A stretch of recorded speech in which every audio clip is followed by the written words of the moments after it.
제가 이제 좀 기억에 남는 게 뭐냐면 이제 3월에 처음 오시고 나서 아마 입찰 두 번째 만에 낙찰이 되셨었어요. 야, 그래서 정말 신기하고 또 운이 좋다 뭐 이런 생각이 드는데 어떤 생각으로 그렇게 빠르게 하셨던 거예요? 몰라서 됐던 것 같아요.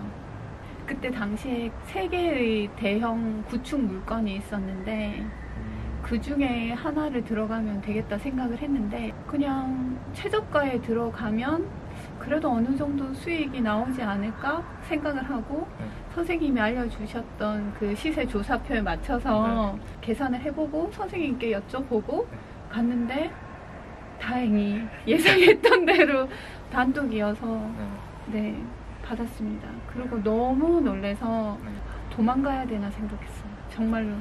지금이야 뭐 운 좋다 다행이다라고 하지만 사실 첫 낙찰을 받으면은 막 두렵기 마련이거든요, 사실.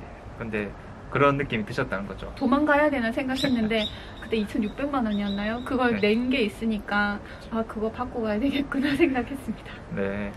그리고 나서 명도 과정도 사실 또 특이했던 기억이 나거든요.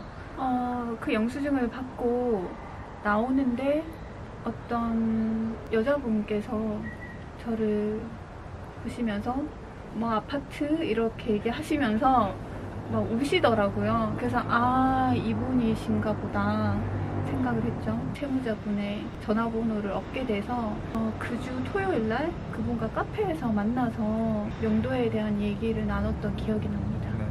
본인이 다시 사고 싶으니 네. 잠깐 기다리라고 네. 돈을 구해오겠다고 얘기하셨습니다. 네. 그럴 때는 어떻게 좀 대응을 하셨나요? 정말 그러실 줄 알고 기다렸습니다. 순진하셨네요. 아, 이렇게 아무것도 안 하고 이 아파트를 팔 수 있게 되다니 와 정말 내가 좋은 물건에 낙찰을 받은 게 아닌가 그렇게 생각했습니다. 근데 이제 뭐 어김없이 그런 약속이 좀 지켜지지 않았고 명도 마무리는 뭐 그럼 좀 좋게 마무리가 되었나요? 제가 좀 초보다 보니 심기를 조금 건드렸던 것 같아요. 결국에는 싱크대를 다 부숴놓고 가시고 심지어는 등도 떼가지고 가셨어요. 아, 일부러. 네네. 뭐 사실 명도하면서도 우리가 특히 싸우는 걸 좀 피해야 된다. 왜냐하면 채무자 같은 경우에는 전 재산을 잃은 사람이기 때문에 잃을 게 없는 사람이랑 싸우는 게 가장 또 골치 아픈 일이기도 하거든요. 결과가 우리가 좋을 게 하나도 없다. 근데 또 뭐 상대방이 무조건 안 좋게 나오면 또 어쩔 수 없는 부분이 분명 있긴 할 거고요. 아무튼 그런 명도까지 우여곡절 끝에 뭐 마무리가 되었는데 낙찰받고 어느 시점이었었나요? 아마 한 달하고 일주일 정도 됐을 때 다행히 이사를 나가 주셨습니다. 그러면 정말 빨리 마무리가 되었던 것 같은데 매도까지 좀 잘 이어졌던 상황이었었나요? 대형 구축이었음에도 불구하고 좋은 가격에 받았기 때문에 부동산에 내놓자마자 그 다음날 가격에 대한 문의를 하셨고요. 근데 이미 제가 생각했던 최저가를 이미 말씀드렸기 때문에 더 이상은 안 됩니다라고 얘기를 했는데 그래도 선생님 컨펌을 한 번 더 받아야 되지 않을까 싶어서 수업에 갔더니 선생님께서 깎아주세요 이렇게 하시더라고요. 그래서 아 500을 깎아줘도 웬만큼 남는구나 생각을 해서 그때는 적극적으로 제가 500을 깎아드리겠다 얘기를 드렸고 다행히 그렇게 성사가 됐습니다. 야, 처음이니까 또 어쩔 수 없이 많은 에피소드들이 있었겠지만 결론적으로는 좀 괜찮았었다, 그쵸? 첫 낙찰 그리고 매도까지가 성공적이어야지 그 다음 이어나가기가 참 쉽다라고 표현하는데 그걸 뭐 하고 오자마자 바로바로 진행하셔서 결과물까지 내셨으니까 그 다음에도 좀 자신감이 많이 얻었을 것 같아요. 그때 느낌이 어떠셨나요? 남들이 부러워할 정도로 성공적으로 엄청 빨리 해결이 됐음에도 불구하고 오히려 더 겁이 났어요, 사실은. 아, 네. 네. 내가 정말 큰일 날 뻔했었구나 라는 생각이 들어서 그 뒤에는 오히려 더 소심해졌던 것 같아요. 아, 한번 하고 나니까. 네. 처음에는 뭐 잘 몰라서 우리가 덤빈다지만 네. 야, 막상 어려움을 겪고 나서부터는 다양한 생각들이 보통 들기도 합니다. 그래서 저희 랑국부 안에서도 한 물건을 처리하신 분들 두 번째, 세 번째부터는 실수를 한다거나 실패할 확률이 거의 없고 대신 낙찰받을 확률도 좀 떨어진다. 이렇게 표현을 하기도 하거든요. 그런 느낌인 거죠. 네. 그래서 두 번째 물건까지 20번 이상 폐차를 하지 않았나 싶어요. 그리고 그때가 날씨가 좋아서 그런지 네. 법원에 엄청 많이 오시더라고요. 그래서 물건마다 사실 낙찰가가 굉장히 높았어요. 그래서 저는 또 보수적으로 적으니까 낙찰받기가 너무 힘이 들더라고요. 그쵸, 그쵸. 그 뒤에 이제 뭐 결론적으로 지금 반년이 조금 넘은 시점에서 3건 낙찰받아서 3건 매도하고, 그 다음에 일반 매매 1건 하시고, 또 2건 최근에 받으시고, 이런 흐름이 될 건데, 정말 이 단기간 안에 많은 성과들을 또 냈거든요. 무슨 생각으로 이렇게 열심히 하셨던 거예요? 다 이렇게 하시는 줄 알고 하다 보니까 또 주변에 열심히 하시는 투자자 네. 동료분들이 많으니까 네. 자연스러운 환경에서 세전 수익은 어느 정도 수준인가요? 첫 번째 물건은 3,500만 원 정도입니다. 3,500 정도 네, 있고, 네. 그 다른 물건들 다 합치면 대략 어느 정도인가요? 참 모르겠는데요. 아, 그래요?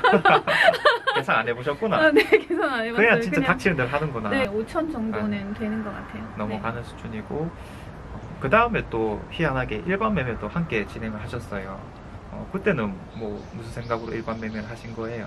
그 일상반에는 경매를 꾸준히 하시는 분이 계시고, 어떤 분들은 똘똘한 한 채를 매수하시고 그냥 수업만 들으러 오시는 분들이 계시잖아요. 저희가 경매로 입찰을 하고 매도할 때까지 걸리는 시간이나 네. 에너지보다 그냥 가만히 계시는데, 공부만 하고 계시는데 네.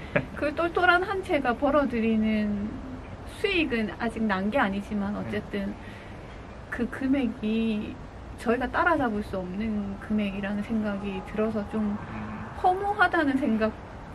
흔히 말해서 뭐 현타를 네. 받은 거죠. 네. 내가 이렇게 열심히 하는데 네. 저 사람들보다 못 벌고 있네. 네. 항상 좀 제대로 된 물건 하나를 가지고 있어야 되겠다라는 생각을 계속 네. 하고 있었습니다. 맞아요. 그래서 저도 뭐 항상 뭐 수업 때마다 하는 말이지만, 똘똘 한 채부터 만들어 놓고 사실 소액 투자하는 게 맞다, 이런 것들 많이 하는데, 뭐 어쨌든 본인 상황에 맞춰서 또 진행을 하는 거니까요. 최근에 좀 연속적으로 낙찰을 또 받으셨어요. 뭐 하루에 4건씩 던진다면서요. 4건을 던져서 하나가 됐죠. 그렇게 4건씩 던질 때 안 무서우세요? 혹시 다 되면 어떡해요? 절대 다 될 리가 없다는 걸 이제 알기 때문에 네. 절대 두려워하지 않습니다. 어차피 네. 다 툭툭 던지기 때문에 네, 네. 돈 버는 범위 안에서는 네. 사실 뭐 4개 다 안 될 걸 생각하고 던지는 거다, 그쵸? 네. 근데 보고 왜 가요? 가야 낙찰 받으니까요. 언제 그런 물건이 나에게 올지, 네. 그 날이 언제일지 모르기 때문에 정말 법원에 출석 도장을 찍는다는 생각으로 갔는데, 의외로 최근에 또 연속으로 받아서 계속 입찰을 해야 되는구나, 계속 시세 조사하고 임장을 다니고 하는 게 되게 중요하구나 라는 네. 생각을 많이 했어요. 또 같이 다니는 파트너도 있다, 그쵸? 확실히 그게 좀 차이가 있는 것 같아요. 입찰하는 과정에서부터 사실 멘탈이 좀 나갈 수가 있는 게, 너무 낙찰이 안 되다 보니까 이거 언제 되냐 포기를 하시는 분들도 많은데, 그래도 이제 경험이 하다 보면 된다, 이런 게 이제 있다 보니까 이렇게 꾸준히 하시고 실제 결과까지 바로바로 드러나는 게 아닐까. 근데 이게 뭐 집 팔아보시는 분들 다들 당연히 있겠지만은, 집 하는 게 생각보다 진짜 어렵거든요. 근데 단기 매도를 잘 하셨단 말이에요. 어떤 식으로 좀 행동을 하셨나요? 누구든지 내 물건을 보면 다른 건 절대 살 수 없을 거다라는 생각으로 가격이나 컨디션을 매수자가 원하는 그런 컨디션으로 맞춰 놓으려고 그렇게 노력했습니다. 그런 행동들이 참 직접적이고 또 확실했다. 그러면 정말 다양한 물건들을 제가 봤을 때 처리를 했거든요. 외곽지에 있는 대형 구축도 하셨고, 또 외곽지에 있는 나름 준신축과 아파트도 하셨고, 또 위치는 괜찮지만 재건축 단지 아파트 뭐 이런 것도 이제 낙찰을 또 받으셨고, 지금 이런 식으로 해서 정말 다양한 케이스들을 빨리빨리 습득해 가시고, 뭐 똘똘한 내 집 마련도 하시고, 그리고 지금 새로운 경매 물건까지 이제 받으셨으니까 단기간에 정말 빠르게 성장했다라고 저는 생각이 드는데, 1년 전을 생각해보면 경매를 하기 전에는 부동산에 대한 관심도가 전혀 없었고, 그 전까지 한 번도 투자 안 해봤죠? 그냥 아파트 분양권 정도. 여기는 오실 때 어떤 생각으로 오셨어요? 사실 이렇게 오래 투자를 하게 될지 몰랐고요. 아, 기대했던 상황이 아니다. 낙찰을 받게 될 줄도 상상도 못했고요. 그게 정말 나도 해볼 수 있을까? 그런 생각이 되게 강했던 것 같아요. 그리고 그때는 강사로 일을 하면서 성대결절 수술을 하고 새로운 직업을 구해야 됐었던 상황이었기 때문에 그래서 좀 이것저것 좀 기웃거리기도 했었고 시작할 때는 그렇게 기대를 하고 시작하진 않았습니다.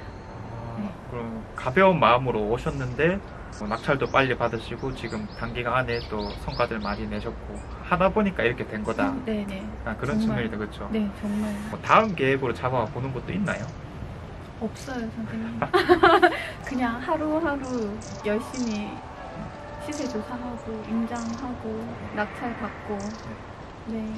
그 목표를 가지게 되면 좀 명도 과정에서나 또 입찰 과정에서 좀 욕심을 많이 부리게 되는 것 같아서 그렇게 뭐 목표를 굳이 가지지 않으려고 차라리 노력한다는 표현이 오히려 더 맞을 것 같아요. 그럼 정말 일상처럼 뭔가 네네. 내가 꾸준하게 해 나가는 아주 자연스러운 과정이다. 이렇게 말씀하시는 거라 그렇죠. 사실 이 영상을 보시는 분들이 막 또 이제 경매를 시작하시려는 분들이 많을 거란 말이에요. 그런 분들한테 뭐 어떤 조언이나 팁 같은 게 있을까요? 우리가 부동산에 꼭 임장을 해야 되는데 그 부동산 소장님이 사실 가장 좋은 정보를 정확하고 많이 알고 계시는 분이시니까 꼭 부동산 임장을 하셔라. 그런데 그게 쉽지가 않잖아요. 근데 제가 이렇게 해보니까 방법 중에 하나가 소장님 이거 얼마에 팔려요? 라고 질문을 하면 소장님들이 얘가 와서 내 정보를 얻어서 빼가서 돈을 벌려고 하는구나 라고 생각하시는 분들이 계세요. 그런데 그 아파트를 열심히 조사를 하고 둘러보기도 하고 조사한 데이터를 까는 거죠. 그 소장님께. 소장님 이 동은 이러이러해서 로얄동인 것 같고 판상형이다 타워형이다 그래서 뭐 더 잘 팔릴 것 같다 잘 팔리지 않을 것 같다 또는 얼마 정도에 팔릴 것 같다 제가 생각한 게 맞습니까? 라고 이렇게 여쭤보면 내가 조사한 걸 확인을 받으러 온 게 되니까 그러면 조금 더 소장님들이 정확한 정보를 주시는 것 같아요. 그래서 그냥 무턱대고 시세 얼마예요? 라고 묻지 말고 자신이 열심히 조사를 해서 확인을 받으러 간다라고 생각을 하면 좀 부동산 임장이 더 쉬워지지 않을까 생각합니다. 이건 진짜 좋은 팁인 것 같아요. 네. 실전 경험에서 나온 팁인 것 같은데 임장 나가는 게 정말 힘든 상황에서 뭐 나가봤자 하는 말이 얼마예요? 얼마다? 뭐 사실 이 정도가 다잖아요. 근데 내가 조사를 다 해놓은 상태에서 가서 뭐 잘하는 사람한테 한번 물어보는 거다. 이런 느낌을 또 살려주면은 뭐 그렇게 어려울 건 없지 않을까. 대화가 또 잘 통할 여지가 있다. 이렇게 느껴지는 부분이네요. 그리고 많이 조급해 하시는데 조급하게 생각하실 필요가 없는 게 하다 보면은 정말 괜찮은 기회가 오기도 하거든요. 높은 가격에 낙찰을 받아버리면 그 물건을 처리하느라 시간을 허비하면서 내가 가져갈 수 있었던 기회도 놓치게 되는 것 같아요. 그래서 너무 조급하게 생각하지 마시고 안 되면 그냥 내가 지금 아파트 공부를 하고 있다. 다음에 또 이 데이터를 써먹을 날이 오겠지. 그냥 그렇게 편하게 생각하시고 그냥 무리하지 말고 입찰을 하셔라. 높은 가격은 얻는 것보다 잃는 게 훨씬 많다는 거를 꼭 기억하셔야 될 것 같습니다. 이게 확실히 낙찰에 우리가 많이 급급해하지만은 정작 제일 중요한 건 매도이다 보니까 매도하지 못하면 다 끝이다 어차피. 그래서 한두 달 차이 더 걸리더라도 낙찰을 좀 여유롭게 받으면 매도라는 결과를 훨씬 빠르게 얻어낼 수 있다. 이런 말씀을 하시는 거죠. 확실히 또 경험이 잘 쌓여 있다 보니까 과정도 잘 채우셨고 이런 참 귀중한 표현들을 해주시는 것 같습니다. 이런 과정에서 랑부풀에 좀 뭐 교육을 받는 동안에 도움이 됐다라고 하는 부분들이 있나요? 사실 처음에 입찰을 하는 것 자체가 굉장히 겁이 나잖아요. 그런데 시세 조사하는 방법을 알려주시고 또 그걸 토대로 컨펌을 받고 들어가니까 그게 일단 편안하게 이거는 정말 낙찰을 받으면 내가 수익을 낼 수 있는 물건이구나 라는 확신을 가지고 입찰을 할 수 있어서 그게 좋았고요. 그리고 사실 한 건을 낙찰을 받으면 최소 3달, 2달, 3달은 걸리게 되잖아요. 1년 동안 할 수 있는 물건의 개수가 되게 제한적인데 학원에서는 내가 경험하지 못한 다른 동료들의 스토리를 들으면서 마치 내가 경험하는 것처럼 많은 데이터를 쌓아오고 다음에 내가 이렇게 그런 상황이 되면 이렇게 하면 되겠구나 라는 그런 간접 경험을 많이 할 수 있는 게 되게 도움이 많이 됐었던 것 같습니다. 맞아요. 간접 경험 정말 무시 못할 부분이고 또 내 경험을 직접 다른 사람한테 얘기하는 것도 상당히 도움이 많이 되기도 하고 또 하나 정말 잘 활용하시는 거는 또 투자 동료들이 이제 명확하게 또 있다 보니까 함께 뭔가 진행한다는 거. 왜냐하면 투자는 결국 멘탈 싸움이잖아요. 그런 멘탈 서로 좀 다독여주면서 네. 함께 나가고 이런 모습도 참 좋았던 게 아닐까 싶습니다. 아무튼 뭐 이런 결과물은 다 본인이 어쨌든 잘해서 만들어낸 것들이다 보니까 또 그런 부분을 잘 활용하신 게 아닐까 싶고요. 오늘 이제 또 여러 가지 스토리들을 잘 들어봤는데 마지막으로 한마디 하실 게 있을까요? 다들 좋은 가격에 낙찰 받으시고 투자자네요. 네, 좋은 투자자로 오래오래 같이 남아주세요. 알겠습니다. 네, 고생하셨습니다. 고맙습니다. 네.